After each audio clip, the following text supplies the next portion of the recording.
चलिए तो मान लीजिए कि ये हमारा ड्रॉप है। अब ड्रॉप का हमने पहले रेडियस माना, इनिशियल रेडियस हमने ड्रॉप का मान लिया। हमें देखना है कि भैया इस ड्रॉप के अंदर बाहर के तुलना में कुछ प्रेशर ज्यादा है। क्यों ज्यादा, अभी डिस्कस किया। क्योंकि अगर एक सेक्शन को देखेगा तो ये कनकेव है, तो कनकेव के अंदर प्रेशर बाहर की तुलना में हमेशा क्या होगा भाई, ज्यादा होगा। काहे ज्यादा होगा, सरफेस टेंशन के द्वारा जो एक्स्ट्रा फोर्स आ रहा है उसको नलिफाई करने के लिए, इक्विलिब्रियम में रखने के लिए।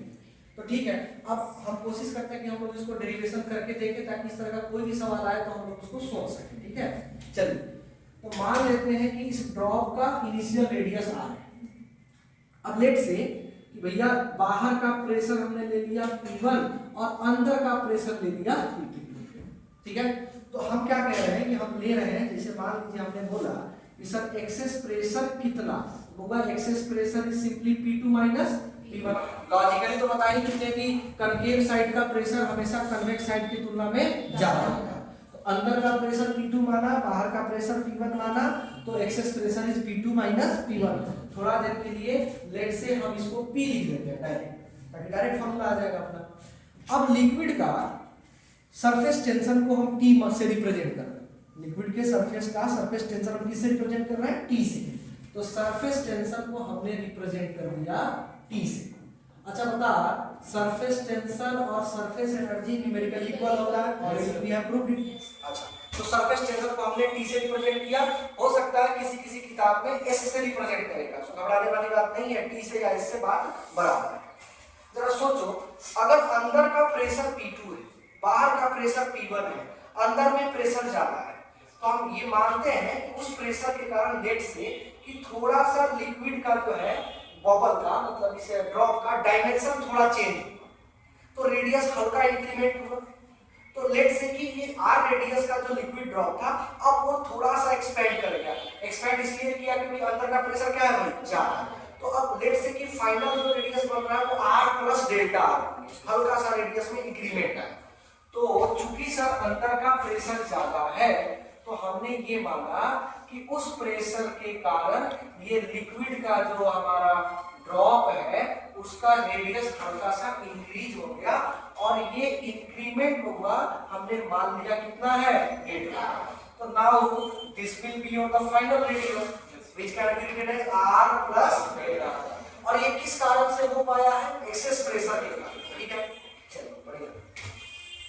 हमने सरफेस एनर्जी को पढ़ा था पिछले क्लास में। सरफेस एनर्जी क्या है, कॉन्सेप्ट क्या था, what is the concept of surface energy? Work done to change the surface area of the free surface of liquid per unit change in surface area. Work done per unit change in surface area. तो sir ऐसा है कि यहाँ पे pressure के द्वारा इसके surface area को चेंज करने में कुछ ना कुछ वर्क डन हुआ होगा भाई। अब वर्क डन कैसे निकालेंगे, वर्क डन बराबर फोर्स इनटू डिस्प्लेसमेंट। जरा सोच, ये लिक्विड का जो ड्रॉप है उसके हर सेक्शन पे अंदर से बाहर की तरफ नॉर्मल फोर्स लग रहा होगा ड्यू टू प्रेशर। सर अगर पूरा फोर्स लिखना चाहे तो क्या करें, प्रेशर हर जगह सेम, और वो कितना के बराबर, P के बराबर, P2 माइनस P1, P के बराबर। तो sir P into 4 pi r square, P into 4 pi, that is the force. और सर इंक्रीमेंट डेल्टा, हर जगह से सेक्शन से डेल्टा इंक्रीमेंट है। तो बता भाई वर्क डन कितना होगा, P इंटू 4 पाई r स्क्वायर इंटू, कोई दिक्कत वाली बात। तो चलिए हमने बोला कि भैया वर्क डन लिख रहे हैं सर, वर्क डन लिख रहे हैं excess pressure into area, this is the force, बोलो, इंटू डेल्टा। इतना वर्क डन हुआ प्रेशर के द्वारा लिक्विड के डायमेंशन को, लिक्विड के शेप को थोड़ा चेंज करने में, उसके रेडियस को हल्का चेंज करने में, इतना वर्क डन हुआ। ठीक है सर, तो सर ये वर्क डन तो आ चुका है। अब हमारा अगला काम क्या है sir, what is change in area. Change in area, अगर हमने चेंज इन एरिया निकाल लिया तो work done per unit change in area is called surface tension, और सरफेस टेंशन हमको गिवन है T। तो सर हम क्या करते हैं, अगला काम हम कर रहे हैं चेंज इन एरिया। बहुत माइन्यूट चीज है, मैथमेटिकली जा रहा है चेंज इन एरिया। सर ऐसा है, चेंज इन एरिया कैसे लिखेंगे, देखो लिखेंगे 4 पाई r प्लस डेल्टा आर का होल स्क्वायर।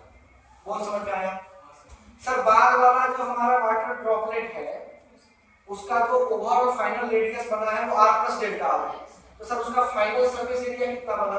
4 पाई r प्लस डेल्टा आर का होल स्क्वायर माइनस 4 पाई r स्क्वायर। एकदम एग्जैक्ट चेंज इन एरिया पता चल गया, final area minus initial area. Sir ऐसा है, इसको एक्सपेंड करते हैं एक्सपेंड। चलो 4 पाई बाबू a प्लस b2 की होल स्क्वायर में जाएंगे, तो चलो खोलो इसको, r square plus delta r का whole square plus 2r delta r। अच्छा 4 पाई जब कॉमन ले लिया माइनस r स्क्वायर लिख दें, 4 पाई एक बार कॉमन लिखिए। देखो this is the change in area. Is it clear? इतना तो समझ सकते हो कि ये डेल्टा r अपने आप छोटा है, उसका स्क्वायर करेंगे तो और छोटा होगा, तो we can ignore this value and put it as 0। अब इसको 0 मान सकते हैं, कोई बहुत चेंज और ये लागू करेगा, यानी the change in area is what? 8 pi r delta। this is the change in area। अच्छे से समझिएगा। अब खास करके जब आप जब एडवांस लेवल पे जाइएगा तो हो सकता है कि वो एक्सपेंशन को कभी-कभी इग्नोर नहीं करता, तो वहां पे बाइनोमियल अप्रोक्सीमेशन का यूज करके इसको 2 ऑर्डर तक 3 ऑर्डर तक एक्सपेंड करते हैं, लेकिन अंडर प्रॉपर लिमिट वो बहुत स्पेशल केस में होगा। जनरली हम डेल्टा आर स्क्वायर को टेंड्स टू 0 मानेंगे 99.9% केस, इसलिए कभी उलझन में रहने की जरूरत नहीं है। लेकिन कॉन्सेप्ट समझिएगा, यही काम आगे चल के जब हम सोप बबल के लिए करेंगे तो वहां पे दोगुना, ये तो चेंज इन एरिया हुआ, ये तो सर एक फ्री सरफेस, और सोप बबल में कितने फ्री सरफेस एक्सपोज में हैं? 2, तो इसमें सीधे 2 से क्या कर देना होगा? गुना कर देना, अंतर इतना ही आएगा, बाकी कोई फर्क नहीं पड़ेगा। And work done is simply this. तो अब यही अंतर है मैथमेटिकली, अब सोचिएगा तो अंतर यही है कि अगर एक सिंपल आपका ड्रॉप है तो उसमें 1 एरिया ही आपका एक्सपोज में, तो उसमें चेंज निकालना है, तो 4 पाई फाइनल रेडियस का स्क्वायर माइनस 4 पाई इनिशियल रेडियस का स्क्वायर, तो you have get the value of change in area. अगर 2 फ्री सरफेस एक्सपोज में हो, दोनों स्फेरिकल हो, तो ये change in area in 1 free surface into 2 क्या हो जाएगा? क्लियर? चलिए फिलहाल इसको कंप्लीट करते हैं। तो सर हमने पढ़ा क्या था? बोलिए क्या पढ़ा था? Surface energy which is also numerically equal to surface tension is equal to what? Work done to change the free surface area of the liquid divided by change in area। change in clear है? जरा देखिए तो T is equal to del W मतलब वहां से P into 4 pi r square delta r divided by change in area 8 pi r delta। कोई दिक्कत? जरा देखो यहाँ से 4 पाई से ये 2 और डेल्टा गया, r स्क्वायर से ये गया, ये p और r बचा, ये बच रहा है। जरा देखो तो यहाँ से इक्वेशन आ चुका है p, जो कि है क्या सर? p क्या था? जल्दी बोल, एक्सेस प्रेशर ही है, तो p is equal to what? देख 2t बाय t का सरफेस प्रेशर, एक्सेस प्रेशर आ चुका है 2t बाय r। फाइनली मन करें तो ऐसे लिख लेना p2 minus p1 is equal to 2t by r। जो लॉजिक लेके हम लोग चल रहे थे कि फ्री सरफेस अगर कन्वेक्स मेनिस्कस या कनकेव मेनिस्कस के फॉर्म में है तो हमेशा कनकेव साइड का प्रेशर कन्वेक्स साइड की तुलना में थोड़ा ज्यादा होगा। सामने भी दिख रहा है P2 माइनस P1 का वैल्यू पॉजिटिव है और वो कितने के बराबर है भाई? 2t by r। समझ में आया?